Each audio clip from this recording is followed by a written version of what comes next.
ನಮಸ್ಕಾರ ಕೃಷಿ ಬಂಧುಗಳೇ, ಕೃಷಿ ಸ್ನೇಹಿತ ಯೂಟ್ಯೂಬ್ ಚಾನಲ್ನ ಮತ್ತೊಂದು ವಿಡಿಯೋಗೆ ತಮಗೆಲ್ಲ ಆತ್ಮೀಯ ಸ್ವಾಗತ. ಈ ಒಂದು ದಿನಾಂಕ 10/10/2025 ಇಂದು ಶುಂಠಿ ದರ ಕೂಡ ಸ್ವಲ್ಪ ಪ್ರಮಾಣದಲ್ಲಿ ಹೆಚ್ಚಳ ಆಗಿದೆ. ಕೆಲವೊಂದು ಭಾಗಗಳಲ್ಲಿ ಶುಂಠಿ ದರ ಕಡಿಮೆ ಯಾಕಿರುತ್ತೆ ಅನ್ನೋದರ ಬಗ್ಗೆ ಸಂಪೂರ್ಣವಾದ ಮಾಹಿತಿ ತಿಳಿಸ್ಕೊಡ್ತೇನೆ. ಬನ್ನಿ, ತಡ ಮಾಡೋದು ಬೇಡ, ವಿಡಿಯೋ ಶುರು ಮಾಡೋಣ.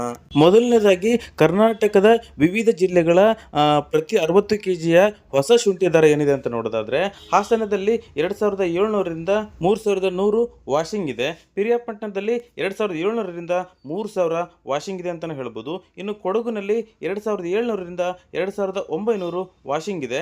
ಮೈಸೂರಿನಲ್ಲಿ 2700ರಿಂದ 2900 ವಾಷಿಂಗ್ ಇದೆ. ಇನ್ನು ಅರಸೀಕೆರೆಯಲ್ಲಿ ನೋಡೋದಾದ್ರೆ 2800ರಿಂದ 3100 ವಾಷಿಂಗ್ ಇದೆ. ಶಿವಮೊಗ್ಗದಲ್ಲಿ 1900ರಿಂದ 2400 ರೂಪಾಯಿ ವಾಷಿಂಗ್ ಇದೆ. ಹಾವೇರಿಯಲ್ಲಿ 1900ರಿಂದ 2300ರವರೆಗೆ ವಾಷಿಂಗ್ ಇದೆ ಅಂತಲೇ ಹೇಳ್ಬೋದು. ಇನ್ನು ಕೆಲವೊಂದು ಜಿಲ್ಲೆಗಳಲ್ಲಿ ದರ ಕಡಿಮೆ ಇರುತ್ತೆ. ನೀವು ಸೂಕ್ಷ್ಮವಾಗಿ ಗಮನಿಸಿದ ಹಾಗೆ ಶಿವಮೊಗ್ಗ ಮತ್ತು ಹಾವೇರಿಯಲ್ಲಿ ದರ ಕಡಿಮೆ ತೋರಿಸಿರೋದು.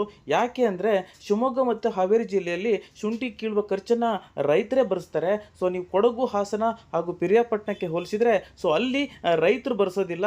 ಸೊ ವ್ಯಾಪಾರಿಗಳು ಭರಿಸೋದ್ರಿಂದ ಅಲ್ಲಿ 250ರಿಂದ 300 ಶುಂಠಿ ದರ ಹೆಚ್ಚಿಗೆ ಇರುತ್ತೆ ಅಂತಲೇ ಹೇಳ್ಬೋದು.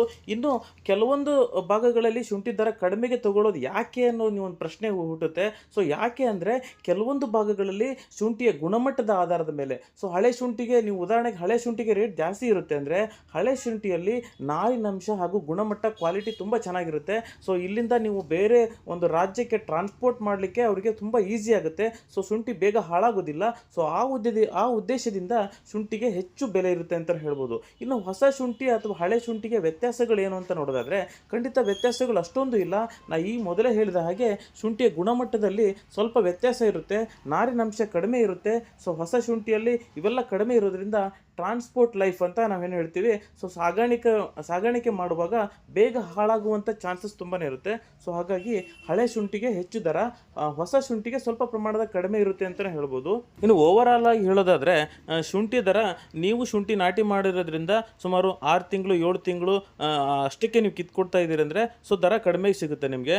ಶುಂಠಿಯ ಇನ್ನೂ ಕಿತ್ಕೊಡೋದು 7-8 ತಿಂಗಳು ನಂತರ ನೀವು ಪಕ್ವತೆ ಆದಮೇಲೆ ಅದನ್ನು ಕಿತ್ಕೊಡ್ತೀರಿ ಅಂದರೆ ಸೊ ಅದರ ಗುಣಮಟ್ಟ ಕೂಡ ಚೆನ್ನಾಗಿರುತ್ತೆ. ಸೊ ಅದರ ರೇಟು ಕೂಡ ನಿಮಗೆ ಹೆಚ್ಚಿಗೆ ಸಿಗುತ್ತೆ ಅಂತಲೇ ಹೇಳ್ಬೋದು. ಸೊ ನಮ್ಮ ಮಾಹಿತಿ ನಿಮಗೆ ಇಷ್ಟ ಆಗಿದ್ರೆ ದಯವಿಟ್ಟು ಬೇರೆ ರೈತರುಗಳಿಗೂ ಕೂಡ ಶೇರ್ ಮಾಡಿ. ಹಾಗೆ ನಿಮ್ಮ ಭಾಗಗಳಲ್ಲಿ ಸೊ ಏನು ರೇಟಿಗೆ ಶುಂಠಿಯನ್ನು ಕೊಡ್ತಾ ಇದ್ದೀರಾ ಅನ್ನೋದನ್ನ ಕಮೆಂಟ್ ಮುಖಾಂತರ ತಿಳಿಸಿ ಅಂತ ಹೇಳ್ತಾ ಧನ್ಯವಾದಗಳೊಂದಿಗೆ ನಿಮ್ಮ ಕೃಷಿ ಸ್ನೇಹಿತ. ಥ್ಯಾಂಕ್ ಯು, ಧನ್ಯವಾದಗಳು.